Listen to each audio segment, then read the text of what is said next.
Good morning, BookTube. It's been a moment since I've given a reading update, so I figured I would do it now.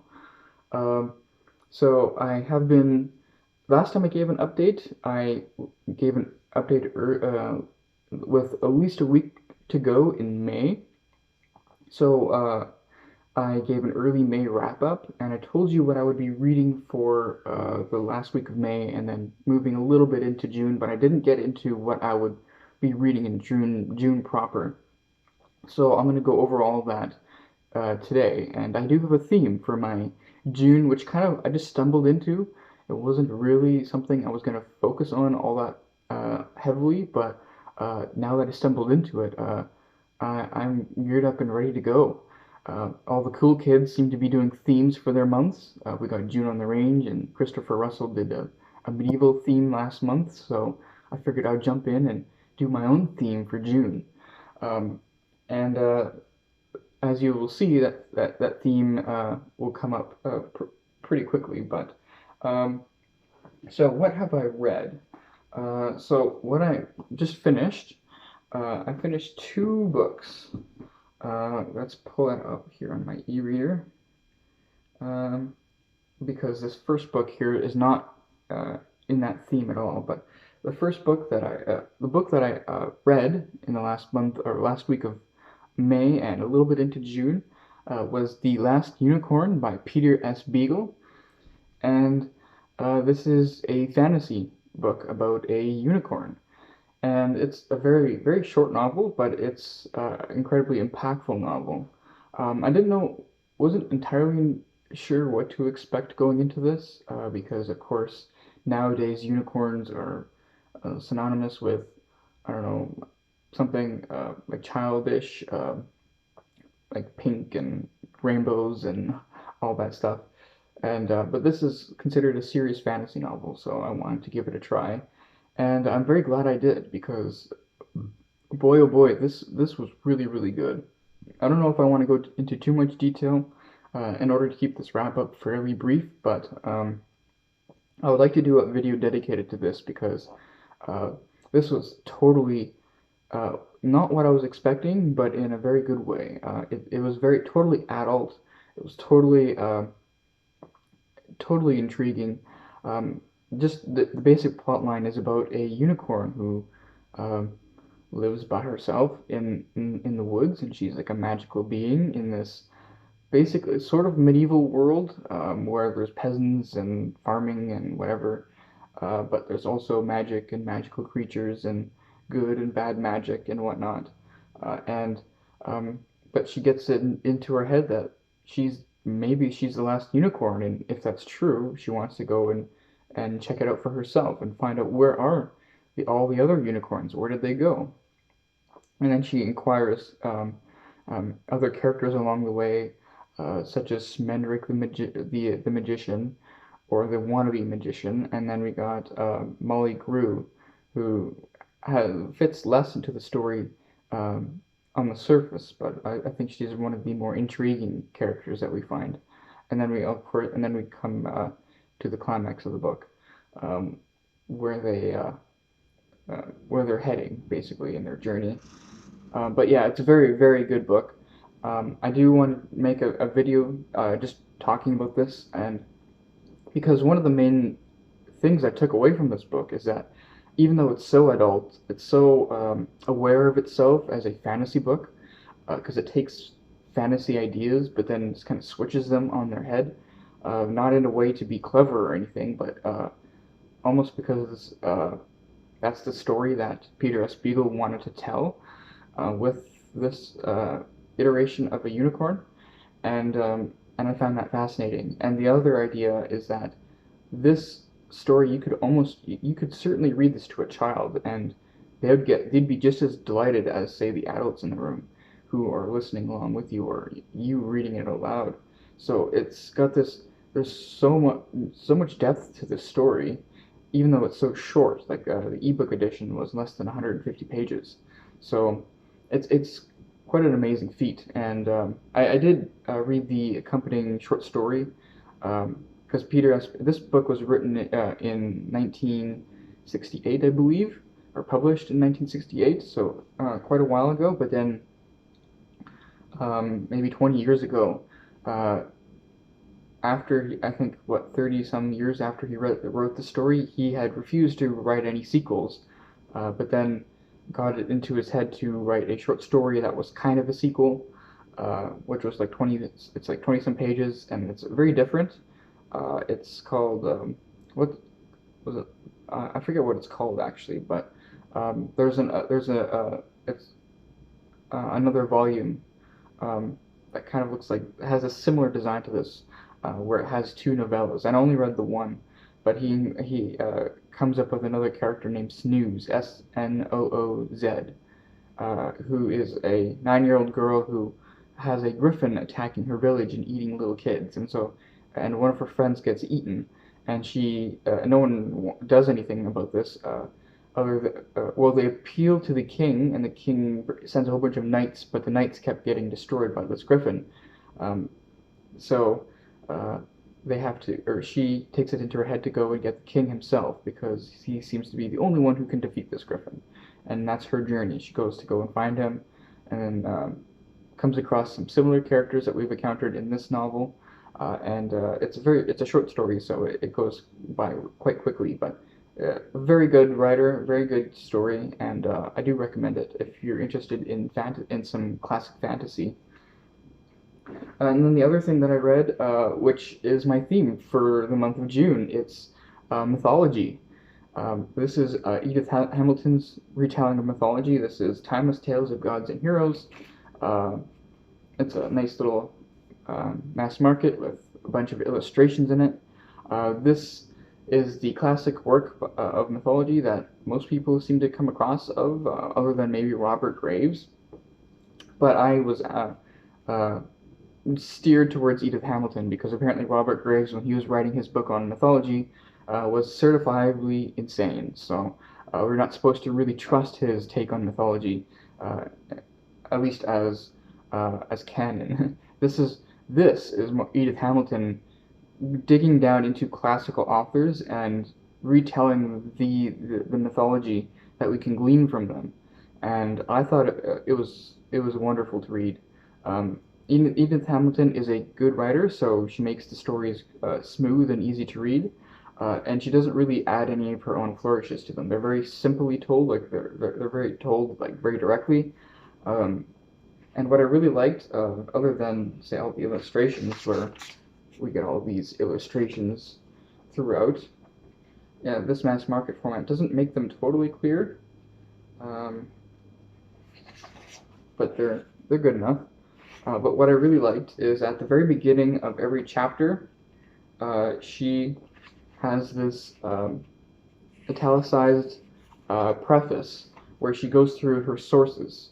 So she'll be like so like Ovid and maybe this playwright and whatever all directly talk about the story, or pseudo Apollonitis, or I think it's uh, the yeah, Aeschylus and Pindar and um, all these different sources for mythology, and I think it's pseudo Apollodorus. I think that's how you say it.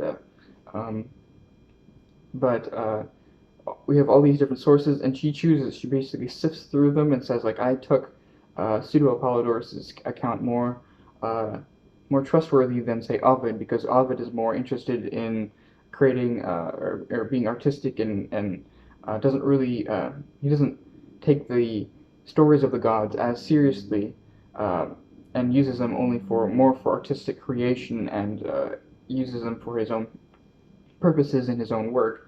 And so she likes to take Greek sources as more trustworthy when it comes to stories of the gods.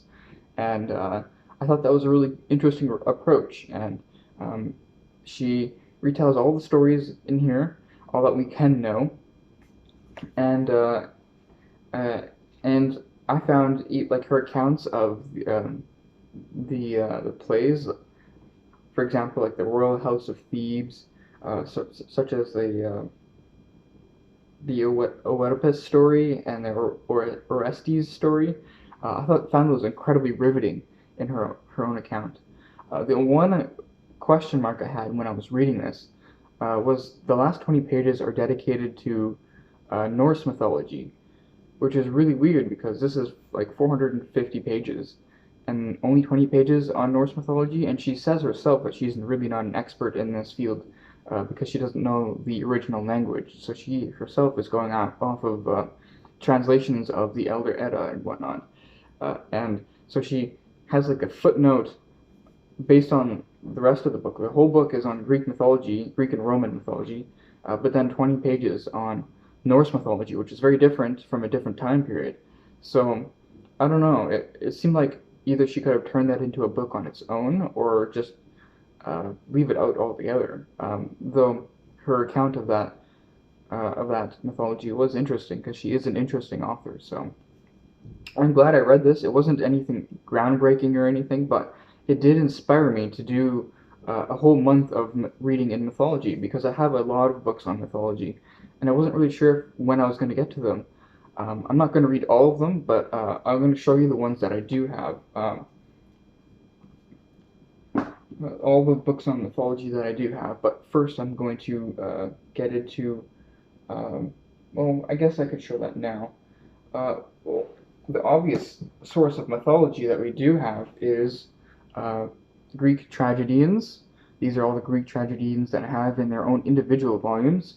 I've been reading through, lately I've been reading through this one. This is the collected works, or collected plays of Aeschylus. It has 4 of his plays. It has Prometheus Bound, The Suppliants, 7 Against Thebes, and The Persians. We have 7 surviving plays of Aeschylus. This has 4 of them. And then the more famous collection is the Oresteia. And this is, what are the titles here? This has Agamemnon, Libation Bearers, and Eumenides. So this is 3 of his works. The tragedians were usually composing of plays in like a trilogy, which had an overarching story of mythology to them. This is our only surviving trilogy that we have, and they would also have like a satyr or satyr play, Satyr play that would come after these, but we don't have any of those that survive. So it was basically like 4 parts, but the main trilogy of tragedy was the main course of that would, I don't know, enrapture the audience. But this is the only surviving one that we have. For Aeschylus here, Prometheus Bound is the first in a trilogy. The other 2 we don't survive, and then the same with the Suppliants, I believe, is the first also of a trilogy, and then 7 Against Thebes is the is a third in a trilogy, so like the concluding work. And then the Persians here is it's like an anomaly almost, where it's kind of like a standalone historical work, at least from what we understand, from what survives today. And then the other works of tragedians that I'm going to be reading, I'm hoping to get through all of this in June. I'm pretty sure I will, because the plays themselves are not that long. So then after Aeschylus, of course, Sophocles. This is his 3 Theban plays translated by Robert Fagles, sorry. And this has Antigone, Oedipus the King, and Oedipus at Colonus. This is the Oedipus story that he tells. It's not a trilogy. These are not in a trilogy. They're just recurring interests of Sophocles that he would return to throughout his career as a tragedian. I think we have also 7 plays surviving of his. Let's see, yeah, only 7 of his works are now extant. This is 3 of them. The others that I have would be in, here. So I have one more of his in this mass market anthology of Greek drama, and I have Philoctetes. Philoctetes is in here. I'll be reading that, and then in I have this 2-volume Greek tragedians from Chicago University Press. In volume 2, I have Electra by Sophocles that I'll be reading. So that is what, three, four, five of his plays, and actually I have one more as an ebook that I'll be reading. I have all these different editions, and so I have to like match them, make sure that they work, or that I'm reading all that I have of theirs. So I have this ebook copy of uh, the Oxford World Classics edition of Sophocles. This is Antigone and Other Tragedies. I'm only going to be reading.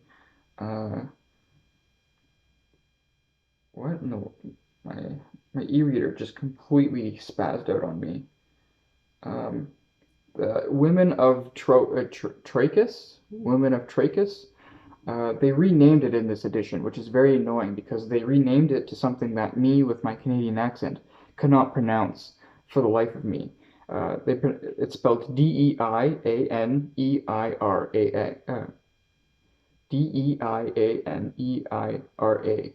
I'm not even going to try to pronounce that because my Canadian accent cannot wrap its entire mind around that. But the Women of Trachis is how it used to be called, but he renamed it in this volume. Who is the translator? The translator is Oliver Taplin. Oliver Taplin, and this is this is a COVID translation because his preface mentions his preface here says from the coronavirus, and it's from 2020. So that is what, six?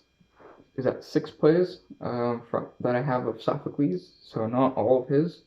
So I got Women of Trachis. I have Philoctetus, Electra, and then the three Theban plays. So it's like a mix match from all these different editions that I have of Sophocles. It would be much nicer just to have this big fat volume of Greek tragedies and just have them all in that one volume. But I'm getting sorry, I'm spazzing out here. A diversity of translations and perspectives, because this is usually the standard volume for Sophocles, but then we got some older translations that I think will be quite interesting to read. And then we end off with Euripides, the Medea and other plays. This has it says here that we have 17 of his to survive, but I only have 9. This includes 4 of his plays. It has Medea, Hecate, Electra, and Hercules. And then this volume, or which volume do I want to go to? This volume here has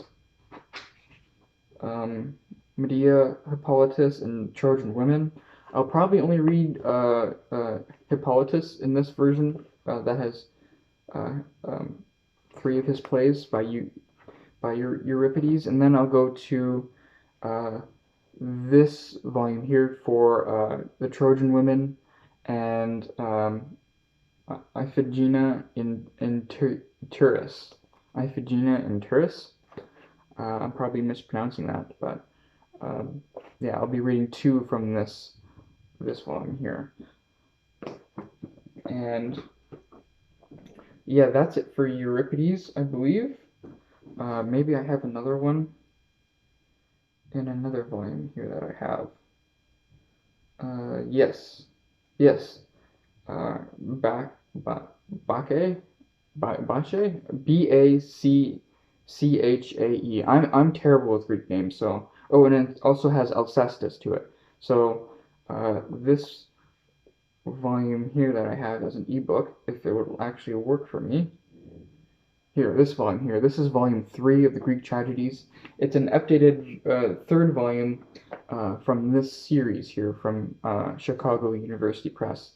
I have volume 3 as an ebook, but it's an updated volume because Mark Griffith and Glenn W. Most do an update to the David Green and Richard Lattimore series of Greek tragedies. So this I'll be reading the 2 Euripides volumes here, Alcestis and Sophocles or Bache. I'm saying that wrong, but I'm not Greek, so you can laugh at me in the comment section. Um, what I've been reading lately, so I've been going through this. This is the Introduction to Greek Tragedy by Ruth Skodel, and it's by Cambridge University Press. It's like this scholarly uh, work, and it's oversized too. It's quite big, and I think it's meant to be like an undergraduate help if you're studying Greek tragedy, and a professor would assign this in class or something. But I found this used for $2.50, and I figured why not? I'm going to be reading Greek tragedy, and I would love to have a bunch of context uh, for what Greek tragedy is like. And so what I did, because is I read about up to here, so not quite half. It's about 200 pages. I read about to page 72, because the way she sets this up is that she does all the introductory material about like what uh, her first chapter is defining tragedy.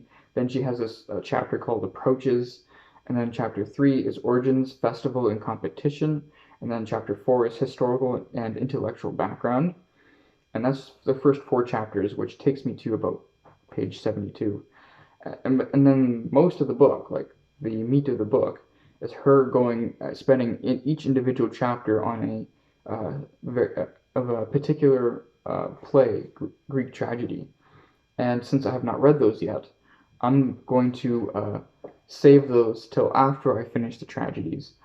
So I read basically her introductory material, the first 70 pages of her exploring what tragedy is and whatnot, and what it meant to the Greeks at the time, mostly in Athens, because that's where our plays were performed that we have that survive. So what the Greek tragedies were, and what were what kind of festivals were they performed at? What did they mean? How did the audiences respond? All that kind of interesting historical detail, and how were they performed?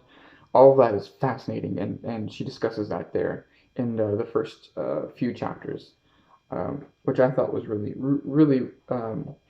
informative, and I'm very glad to have read the first part of this. So I'll finish this once I'm done the Greek tragedies proper, and just see how she analyzes the rest of the tragedies. And then the other book that I'm reading currently, that I just started just the other day, is the King of Elfland's Daughter by Lord Dunsany. And this is his classic fantasy work. It's written before Lord of the Rings, and it's considered one of the like original fantasy books. It was published in 1924. So 1924 this book was first published, and I'm not all that far into it. It is fairly short, but it is very dreamlike and very fairy tale like in its writing. Like it's written as if someone is telling you this past legend, and the parallels between Elfland, this magical world where there's no time, and then this very rustic medieval world where the prince goes and weds the king of Elfland's daughter and brings her to his castle, and then we have all this conflict between the values of Elfland and then the values of man in this rustic world. So it's very interesting, very well written so far, and I'm very much enjoying it. The only problem is I'm not actually reading it in this paperback. It's sitting on my shelf, and I've been looking at it for so long. I found this used, and I did a big fist pump in the thrift store when I found it. But yes, I'm actually reading it on my e-reader, on my Kobo, and this is the Delphi Classics or Delphi Classics complete works of Lord Dunsany. And I'm reading it in here because it's much easier to take this to work and read it on my e-reader and read during breaks and during lunch versus, say, taking this along. So that's what I've been doing. I've been reading it in here, even though I do have a physical copy. I don't know what to think about that, other than it's more convenient, and I'm completely unapologetic. Though I'm very, very glad to have a copy of it in a physical form. I'm still don't know what to think about that. Um, and yeah, so that's basically what I've been reading, and a little bit of in-depth look at what I'm going to be reading for tragedies, Greek tragedy. But then I said I'm going to be reading about mythology this month. Uh, and other than the Greek tragedians, I haven't really gone into that. So I have a ton of works on mythology that and I have uh, four or five works I think actually that are guarantee reads that I'm guarantee that I'm going to be getting to this month. They're short. They're by authors that have come recommended, and I think they'll be fascinating. And then there's three works on Greek myth that I'm not entirely sure if I'll get to, and which are probably not because they are longer, and they might not fit into the month of June, and I might want to save them for some other time. But I'll show them anyways because it's basically all I own on mythology, other than a work of Norse mythology that I don't have here, but I'm not going to be reading any Norse mythology anytime soon, so uh, but that's besides the point. So I'm going to start off with this two-volume set of Roger Lancelin Green's collection of mythology here. The first one here is the Heroes Tales of the Greek Heroes in this Puffin Classics edition, which are geared towards kids, uh, but and I believe Steve Donahue is a fan of this author writing about mythology. He has a bunch of other volumes too, talking about like Robin Hood and Egyptian myths and I think Norse myths too, and King Arthur. Uh, and then this is the second volume. This is The Tale of Troy, also by the same author, and it makes a nice two-volume set here.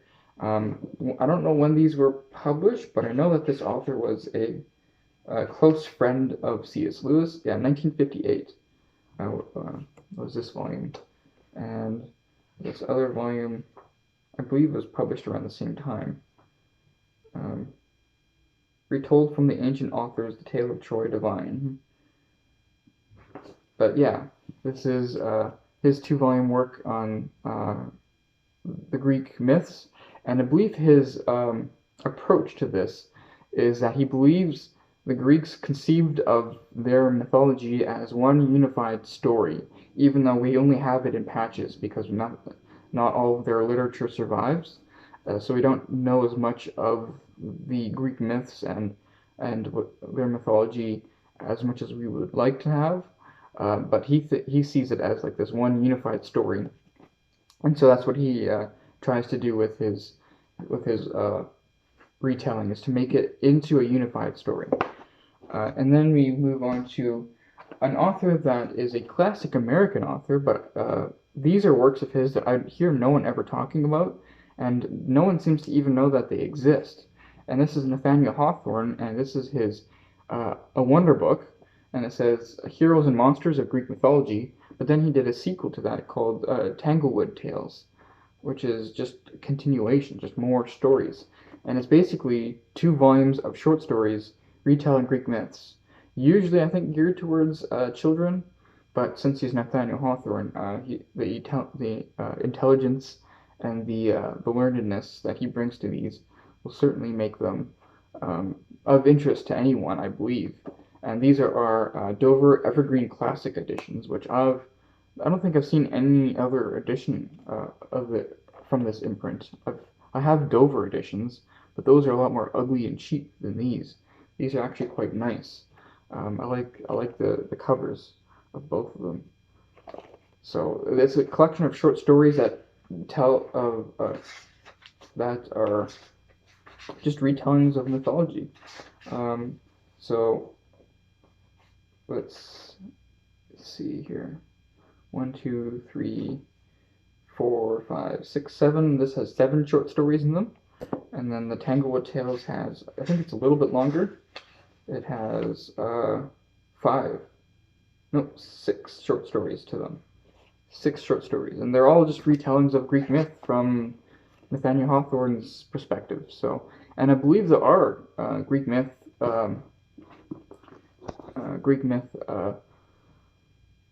retellings and whatnot all throughout from the 19th century.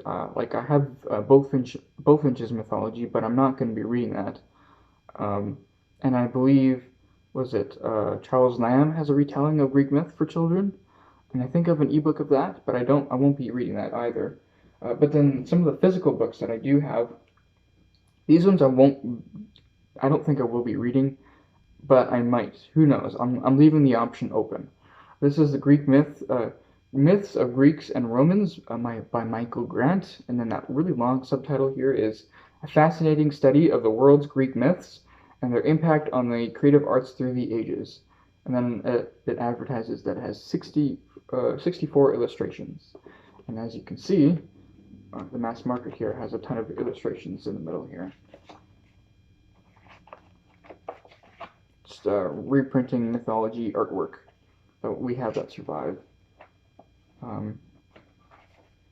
Yeah, I don't know if I'll be reading this because his perspective here is that he goes author by author. So then, chapter 1 is on the Iliad and the mythology of the Iliad. And then chapter 2 is the Odyssey, and then chapter 3 is Theogony by Hesiod, and then we got the Hymn of Apollo, and then he goes on to the Oresteia and Prometheus Bound, and all the different individual authors. So he goes author by author basically, and I think this would be interesting to read once I'm done my exploration of Greek and Roman literature, because he does take the myths from these writers, and then of course studies their impact throughout the ages. So I think it would take what I've read in the Greek and Roman literature and then just chart their influence a lot more. So I hope that's what the approach that he does take, and then that would make this a must read for after I'm done my Greek and Roman literature. And then we have this monstrous volume that I found used. I've never heard of it before, but it's Gods and Heroes by Gustav Schwab, with a really nice cover there. And then it's Myths and Epics of Ancient Greece. And then it's huge, it's massive. And it's 700 pages, I believe, or just over 700 pages. 743 pages. And he takes a very different approach from, say, Edith Hamilton here. She goes chapter by chapter and just cuts up all the tales into authors, so or at least into the general tales. So Odysseus gets his own chapter, for example, and then Oedipus gets his own chapter. Hercules. And then if we have shorter myths, then she'll include those underneath a certain theme. And she divides her mythology into different chunks. He seems to take, Gustav Schwab here, seems to take a much more, a similar approach at least to Roger Lancelin Green, where he wants to make it into one unified tale. And so that's what it seems like here, where he starts off in the very beginning with the creation of the world, and then he just goes on from there. He starts off with Prometheus too, because if you know Greek mythology, Prometheus plays a relatively important role in the creation of humans, at least. And then we have all these spot illustrations throughout. Not a whole lot of them, and they're not very big, but they're there. But yeah, this is an oversized book too. Let's see if we can compare it to Nathaniel Hawthorne's book there. And the printing, the pages, like there's lots of words on each page, so it's not a short book by any means. And I don't really know if I want to spend a good chunk of my June reading through this, because it won't teach me anything new, since I've read this, and I'll be reading some other works on Greek myth. So I might save this for some other time. And then another book, a very different approach too, is this classical mythology. This is by Mark P.O. Morford and Robert J. Leonardson, and this is the 6th edition because it's a textbook on Greek myth. That's basically all it is. This is focusing on the literary tradition of Greek and Roman myth through extensive translations of original mythological stories. That makes it sound like an anthology. It is not an anthology. They just quote extensively from other works. So right here, you get the flood, and then we get this extensive translation here. So I don't believe, and then they have, it's well illustrated because it is a textbook. So it does include all these different illustrations with it.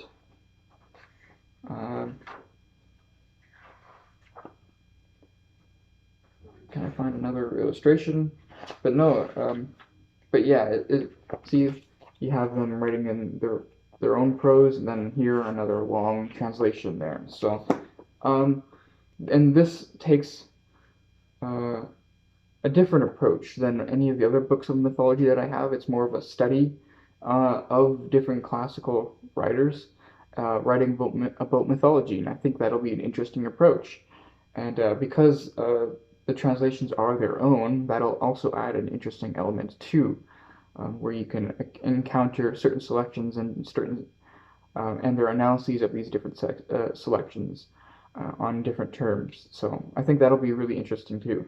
And this one is fairly long as well. It's almost 600 pages, and I think that would be quite interesting. I just found that is a wild illustration. It's supposed to be Romulus and Remus, right? Romulus and Remus, yeah. But look at that. Like, it looks like a kid just drew that. And yet here it is in this textbook. So thanks, postmodern art. Anyways, and I have one more book to show you. This will be a guaranteed read. And it's another book on mythology. This one is The Gods of Olympus by Barbara Grizzoi. Graziosi. Graziosi. Graziosi.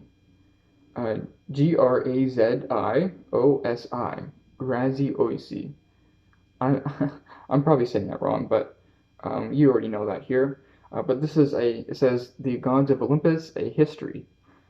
And I balk at that subtitle. This is not a history. This is more like a short study, because this book is barely 200 pages in this e-copy, and I have the print fairly big, and that is not enough to do an actual study, because the chapter titles suggest that she is going through this chronologically from ancient Greece all the way to the Renaissance, studying the gods of Olympus, so the Greek gods.